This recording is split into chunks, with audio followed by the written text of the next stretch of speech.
السلام عليكم كلنتي wanaagsan tan ilaa iimaankii shalay oo taariikhdu ay ku beegnayd 24 bishii lixaad 2025 oo farkii Netanyahu waxa uu qadka taleefanka ka wacayay madaxweyne Donald Trump isagoo ka codsanayay in weerar uu dib ugu qaado wadankaasi Iran laakiin madaxweyne Donald Trump waa uu ka diiday runtii arrinkan waxay ku tusinaysaa bilowgii markiiba Israel weerarka ku qaadaysay dhanka Iran in madaxweyne Donald Trump uu u ogolaaday Israel weerar inay ku qaado maadaama haddana Netanyahu uu codsanayo in dib loogu fasaxo weerarka haddaba Donald Trump wuxuu ku andacoonayaa diyaaradihii Mareykanka B2 in ay duqeeyeen xarunta nuclear-ka Fordow laakiin arrinkaasi oo faarkii Netanyahu ma aaminsana wuxuu aaminsan yahay madaxweyne Donald Trump inuu u cag wareejinayo inuusan runta u sheegin maadaama Netanyahu uu dhageysanayo warbaahinta CNN-ka iyo sidaas oo kale Washington Post, New York Times iyo sidaas oo kale warbaahinta gudaha Israel warbaahinta gudaha Israel waliba waxyaabaha ay soo jeediyeen waxa kamid ah inaysan weligeed badhicin madaxweyne Mareykan ah in meel publiga uu ku canaanto mas'uul Israel u dhashay maalmihii ugu dambeeyay waxaan arkaynay madaxweyne Donald Trump in bartiis uu ku soo qorayay Israel talaabo ma qaadi kartiin Israel diyaaradaha hadda soo celiya Netanyahu lagu amrayo iyadoo aan telefoon lagula soo hadlin Twitter bartan uu sameystay madaxweyne Donald Trump qoraal yar ayuu ku soo qorayay wuxuu leeyahay Israel talaabadaas ma qaadi kartiin Netanyahu talaabadaas ma qaadi kartiin marka arrinkii ay warbaahinta Israel waxay leeyihiin Netanyahu iyo madax ku urbadneede war ninkii Donald Trump ahaa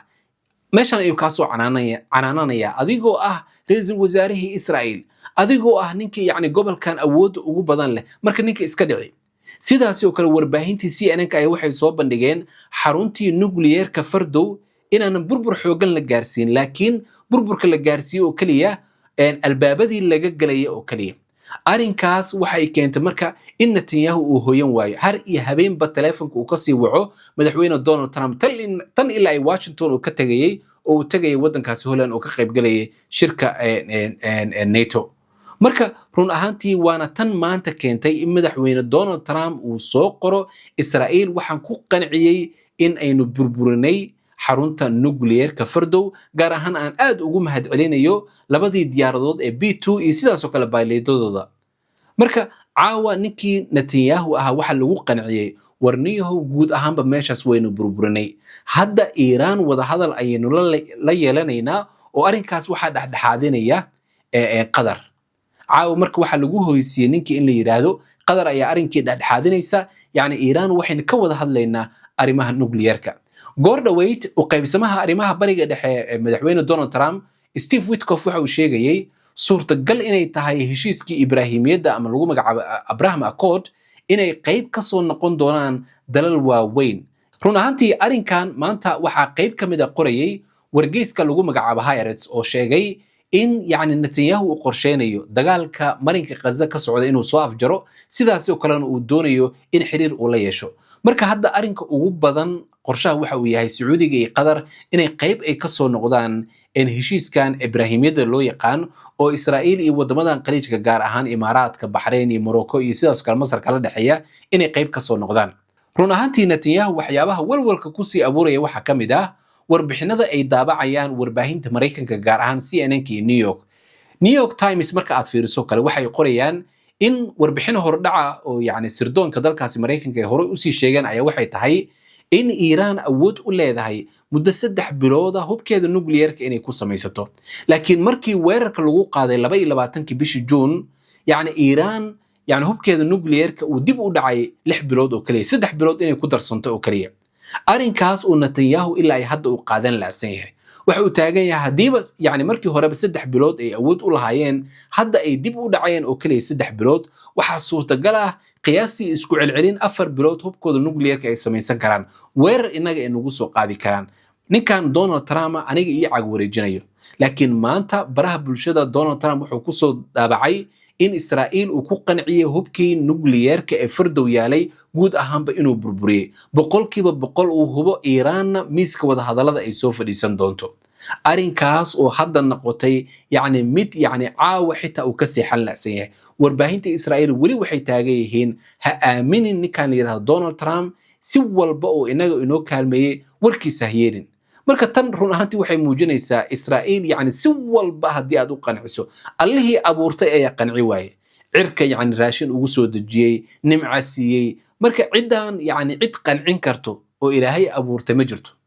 marka ninkii Donald Trump ahaana dhulkii ayaa ku soo yaraaday haddii uu diido amarka Israa'iilna isagana waa ogyahay waxa gudaha dalkaas Mareykanka ka qabsan doona sidaas darteed marka ciyaar caga wareejisa ah oo yacni ila meereysa ah ayuu la ciyaaraya oo faarkii Netanyahu haddaba Netanyahu waxyaabaha walwalka ku sii badanaya waxa ka mid ah muuqaalada CNN-ka ay soo bandhigtay gaar ahaan satellite-ka CNN-ka waxay sheegayaan 20kii bishii Juun xarunta nuclear-ka Fordow in sidaan muuqaalkeeda ahayd laakiin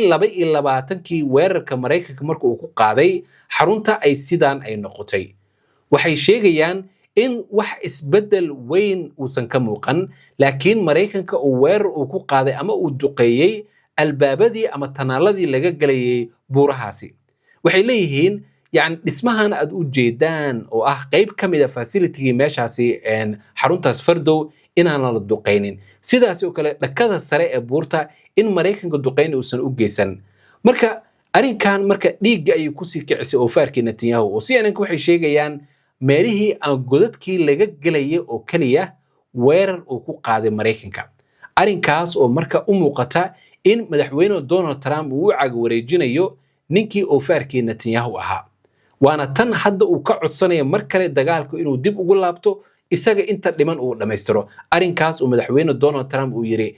yani wax dhici kara ma ahan dhanka kale Israa'iil iyadu way ku qanacsan tahay xaruntii nuclear-ka Asfahan in guud ahaanba waxyeelo baaxad weyn la gaarsiiyay muuqaalka u jeedaan waxa la qaaday 16kii bishii Juun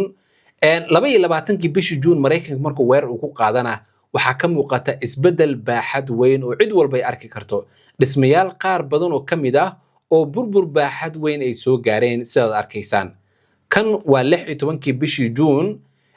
muuqaalkan dambana waa 22kii bishii Juun markii Mareykanka weerar uu ku qaaday marka run ahaantii Israa'iil iyada muuqaalkan way ku qanacsan tahay laakiin marnaba kuma qanacsana weerarka lagu qaaday xarunta nuclear-ka ee lagu magacaabo Fordow waxay taagan yihiin Mareykanka arinkan run kama sheegin inaguna ma seexan karno inta Iran ay haysato hubka nuclear-ka marka run ahaantii madaxweyne Donald Trump dhowr jiho ayaa cadaadis kaga furan yahay jiho cadaadis uu kaga furan yahay wadamada qaliijka uu hogaaminayo Sacuudiga Qatar Imaaraadka jiho kale ay kaga imaanayso Turkiga oo taagan yani Israa'iil qorsheed waxay tahay in gobolka ay isku balaariso marka Donald Trump iyo sidaas oo kale Erdogan xiriirkooda uu aad u wanaagsan yahay ilaa hadda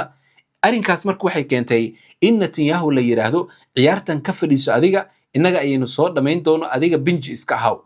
ciyaartan ka fadhiiso waana arinkii yani Netanyahu aad ugu sii careysiinaysay maalmihii ugu dambeeyay inta dagaalkan uusan bilaaban waxaan la soconaa in madaxweyne Donald Trump go'aan uu ku gaaray Israa'iil la'aanteeda in heshiis gobolka bariga dhexe uu galo Sacuudiga heshiis uu la soo galo Imaaraadka Qatar arinkaas oo Netanyahu dhiigga ku sii kicisay marka hadda xaaladdu waxay u muuqataa xabajoojintii inay hirgashay sidaas oo kalena Donald Trump uu ku dadaalayo in Iran lagu qanciyo hubkeeda nuclear-ka guud ahaanba inay burburiso insha Allah wixii arimahan kale ka soo kordhana dib ayaan halkaan kaga soo gudbin doonaa